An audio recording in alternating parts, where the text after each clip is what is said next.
ফরিদপুরের মধুখালীতে দুই ভাইকে পিটিয়ে হত্যার ঘটনায় নিহতদের বাড়ি পরিদর্শন করেছেন মুফতি সৈয়দ মোহাম্মদ ফয়জুল করিম, সিনিয়র নায়েবে আমির, ইসলামী আন্দোলন বাংলাদেশ। 27 এপ্রিল 2024 বেলা 3 ঘটিকায় তিনি নিহতদের বাড়িতে যান। এ সময় তিনি নিহতদের পরিবারের খোঁজ খবর নেন এবং শোক সন্তোষ পরিবারের প্রতি সমবেদনা জ্ঞাপন করেন। তিনি দ্রুত আসামিদের গ্রেপ্তার করে বিচারের আওতায় আনার জন্য দাবি জানান। এ সময় তার সঙ্গে উপস্থিত ছিলেন প্রকৌশলী আশরাফুল আলম, যুগ্ম মহাসচিব, ইসলামিক আন্দোলন বাংলাদেশ, ইমতিয়াজ আলম, সহকারী মহাসচিব, ফজলে বারী মাসুদ, সহকারী মহাসচিব, লোকমান হোসেন ফরাজি, কেন্দ্রীয় দপ্তর সম্পাদক, মুফতি মোস্তফা কামাল, সেক্রেটারি জেনারেল, মুফতি মোস্তফা কামাল, সভাপতি, ফরিদপুর জেলা শাখা, হাফেজ মোহাম্মদ মিজানুর রহমান, সেক্রেটারি, ফরিদপুর জেলা শাখা, মোহাম্মদ মনিরুল ইসলাম রাজু, সহপ্রচার সম্পাদক, ফরিদপুর জেলা শাখা, আবু হানিফ মোল্লা, সভাপতি, মধুখালী উপজেলা, মোহাম্মদ আশরাফুল মন্ডল, সেক্রেটারি, ইসলামিক আন্দোলন বাংলাদেশ, মধুখালী উপজেলা। এ সময় ফয়জুল করিম যা বলেন, যারা আমাদের থেকে বিদায় হয়ে গেছেন,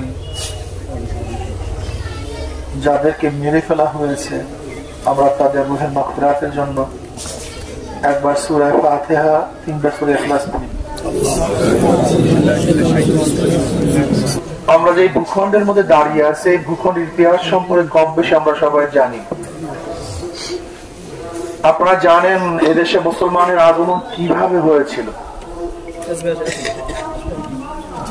রাজা দাহিরের জলদস্যু কর্তৃক এক মুসলিম, শুধু একজন মুসলিম মেয়েকে শিলথানি করার কারণে, অপমান অপদস্থ করার কারণে, অসম্মানিত করার কারণে ইরাক থেকে মোহাম্মদ বিন কাসিমের নেতৃত্বে মাত্র 5000 সৈন্য নিয়ে 17 বছরের যুবক মোহাম্মদ বিন কাসিম,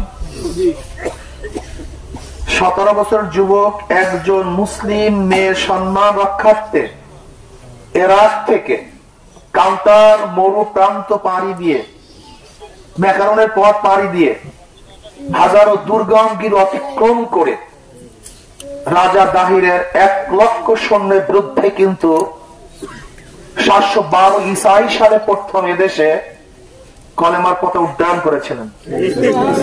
কয়েকজন মুসলিমের জন্য? শুধু একজন মুসলিমের জন্য।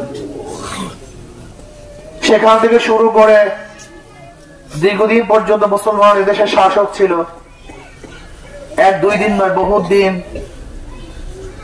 আমাদের মুসলিম মুনাফিকদের কারণেই, এই মুসলিম মুনাফিকদের কারণেই ব্রিটিশ 200 বছর এদের শোষণ করেছে, শাসন করে নেই, নির্যাতন করেছে, অত্যাচার করেছে। আর অত্যাচারিত হয়েছিলাম আমরা মুসলিমরা। তোষামত কারা করেছে ইতিহাস সাক্ষী। 1803 ঈসাই সালে আবারও শাহ ওলিউল্লাহ মুহাদ্দিস দিল্লী রহমতুল্লাহ আলাইহির বড় সন্তান শাহ আব্দুল আজিজ সাহেব রহমতুল্লাহ আলাইহি ঘোষণা দিয়েছিলেন, এই পাক ভারত উপমহাদেশ দারুল ইসলাম নয়, দারুল হরব। ব্রিটিশদের বিরুদ্ধে আন্দোলন করা, সংগ্রাম করা, যুদ্ধ করা প্রত্যেকটা মুসলমানদের জন্য ফরজ। ওই দিনই ব্রিটিশদের বিরুদ্ধে আন্দোলনের সূচনা হয়েছিল। আন্দোলন সংগ্রাম বিপ্লব করতে করতে 47-এ আমরা ব্রিটিশ হটিয়েছি, আবার পাকিস্তান নামে একটা দেশ অর্জন করেছিলাম। আপনাদের মনে রাখতে হবে, এই জায়গাটা এক সময় ছিল পাক ভারত উপমহাদেশ আওতাধীন। একমাত্র মুসলমানদের কারণেই 47-এ, একমাত্র মুসলমানদের কারণেই, আন্দোলনের কারণেই, তাদের রক্ত ত্যাগের ভিত্তিতেই এই দেশ আমরাই স্বাধীন করেছিলাম, অন্য কেউ না। পাকিস্তান শুধু আমরাই করেছিলাম। এই শেখ সাহেবের ইতিহাস দেখেন, তিনি আন্দোলন করেছিলেন।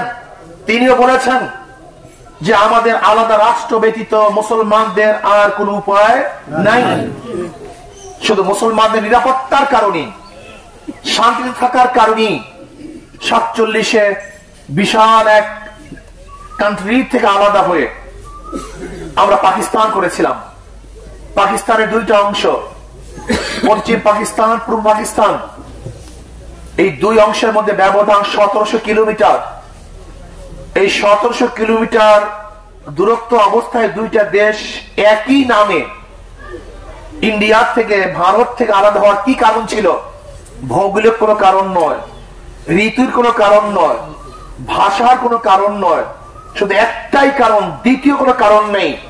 ওরাও সংখ্যাগরিষ্ঠ মুসলমান, আমরাও সংখ্যাগরিষ্ঠ মুসলমান, দেশ মুসলমান। আবার পশ্চিমারা যখন আমাদের উপরে জুলুম করেছে, অত্যাচার করেছে, আমাদের অধিকার রক্ষা করতে পারেনি, তখন আমরা ওদের বিরুদ্ধে আন্দোলন করে 71-এ পাকিস্তান থেকে আমরা আলাদা হয়েছি।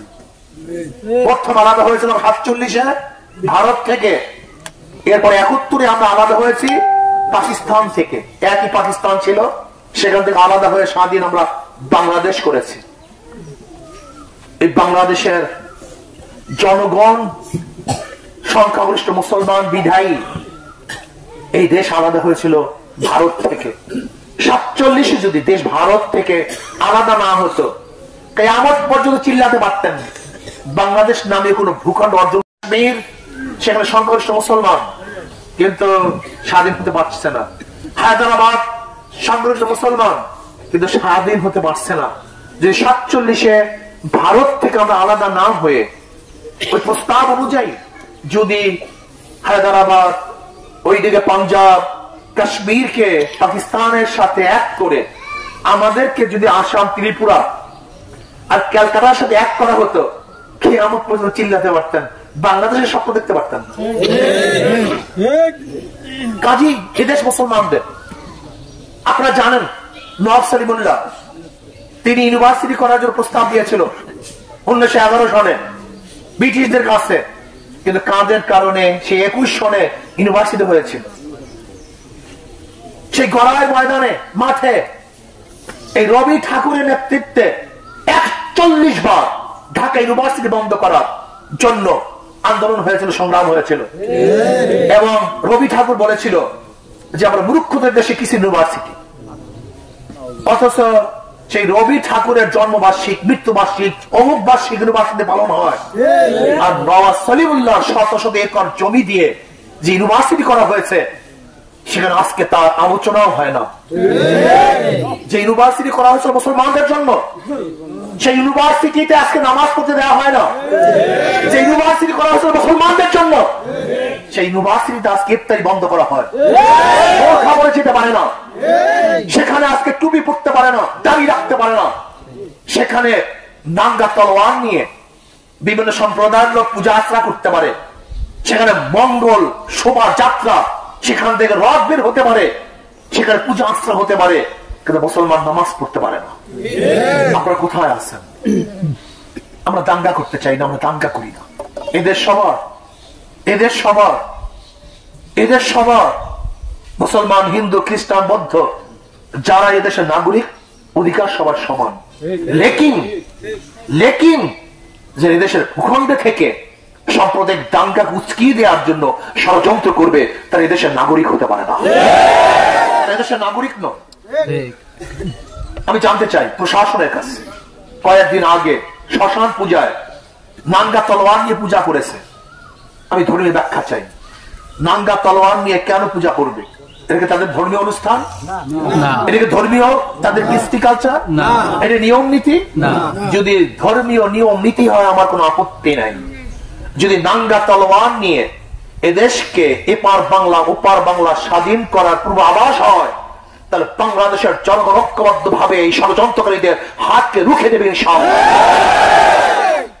আজকে প্রশাসন ঘোষণা দিচ্ছে ওদের ধরিয়ে দেন। হত্যা হয়েছে 18 তারিখ, আজকে কতদিন হলো? কি করছেন প্রশাসন? আমি তো মনে করি এই কাজ করা হয়েছে ভারতের মোদীকে জিতাবার জন্য। করছে সরকার, স্পষ্ট সরকার করছে, সরকারের হাত। আপনারা বলতে পারেন বুঝলেন কিভাবে? সারা রাত্র আটকিয়ে রেখে জনগণকে মারা হলো, হত্যা করা হলো, প্রশাসন দেখে নাই? তার কি করেছে বলেন তো? আজকে 18 তারিখের ঘটনা, আজকে 27 তারিখ, এর মধ্যে একজন লোক অ্যারেস্ট হলো না কেন? এর কারণটা কোথায় আমাকে বলুন তো? তারা পালিয়ে গেছে কোথায়? যেখানে প্রশাসনের ঢুকতে দেওয়া হয় না, অবরুদ্ধ ছিল, 7 ঘন্টা প্রশাসন কি করেছে? এখন আমাদেরকে মারার জন্য, আমরা যারা প্রতিবাদ করে আমাদের মারার জন্য হাজারো বিজিবি, হাজারো প্রশাসন, হাজারো বন্দুক, হাজারো গুলি, আমাদের টাকার বুলেট আমাদের উপরে বুদ্ধ করবেন, বাংলাদেশের জনগণ মানবে না ইনশাআল্লাহ।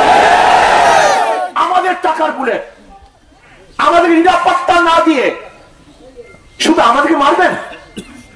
আমাদের বুলেট আমাদেরকে মারার জন্য, রক্ষা করার জন্য নয়। বলবেন কেন?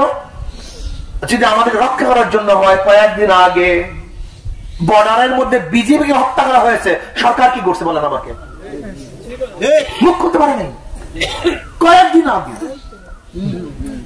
বিজেপিকে হত্যা করছে বর্ডারের মধ্যে, সরকার কিছু করতে পারে? কয়েকদিন আগে বর্ডারের মধ্যে হত্যা করছে, প্রায় হত্যা হয়, প্রায় হত্যা করে, সরকার কিছু বলতে পারে না। তার মানি এই বুলেট, এই ট্যাঙ্ক, এই বিমান, এই প্রশাসন শুধু আমাদেরকে দমন করার জন্য, মোদির বিরুদ্ধে কথা বলবে তাদের বুকের মধ্যে বুলেট বিদ্ধ করার জন্য আজকে এই টাকা, এত প্রশাসন, এত ক্যান্টনমেন্ট, কিন্তু আমাদের রক্ষা করার জন্য নয়। যদি আমাদের রক্ষা করার জন্য হইতো তাহলে আমার 2 ভাইকে রক্ষা করতে পারলো না কেন? তাদেরকে বাঁচাতে পারলো না কেন? তাদের পাশে দাঁড়াতে পারলো না কেন? আমি মনে করি আজকে বাংলাদেশ স্বাধীন নয়, পরাধীন। বাংলাদেশের মুসলমানকে নির্যাতন করার জন্য, ধ্বংস করার জন্য শিক্ষা সিলেবাসের মধ্যে যে পাঠ্য কারিকুলাম সেখানে স্থাপন করা হয়েছে, সেখানে পড়াশোনা করলে কোন মানুষ আর মুসলমান থাকতে পারে না। আপনাদের টার্গেট কি? আজকে হোক কালকে হোক, এই প্রজন্ম, কারণ হিন্দু মাত্র মুসলমান যদি বাদ দেয় তাহলে মুসলমান আছে কোজন বাংলাদেশে? হিন্দু এবং হিন্দু মাত্র মুসলমান যদি বাদ দেন তো মুসলমান কয়জন দেখেন? আপনি কোথায় দেখেন মুসলমান? এটা প্রায় হিন্দু মাত্র মুসলমান হয়ে গেছে। আমি মনে করি শুধু চেয়ারম্যানের দিকে চক্ষু নিক্ষেপ করলে হবে না। শুধু চেয়ারম্যান এই কাজ করে নেই, কারা কারা মন্দির জ্বালিয়েছে, উস্কানি কারা দিয়েছে, এই মন্দির কারা কারা জ্বালিয়েছে, এদেরকে ধরতে হবে। যারা অংশগ্রহণ করেছে তাদেরকে ধরতে হবে। যদি ধরতে সরকার ব্যর্থ হয় তাহলে বাংলাদেশের জনগণ কিন্তু ছাড়বে না। আমাদের ভাইয়ের রক্ত ব্যর্থ যেতে দেব না। শপথ করতে হবে, আমার ভাইয়ের রক্ত ব্যর্থ যেতে দেব না ইনশাআল্লাহ। বাংলাদেশের জমিনে হত্যাকারীদের বিচার হবে ইনশাআল্লাহ।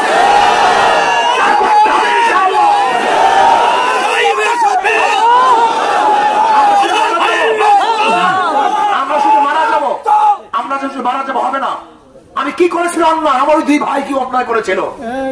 ওরা শ্রমিক ছিল, ওরা ওই এলাকার লোক না। শুধু 2 জনকে হত্যা করে নাই, গোটা বাংলাদেশের মানুষকে হত্যা করা হয়। শুকতারা টিভি 24, সকল খবর সবার আগে।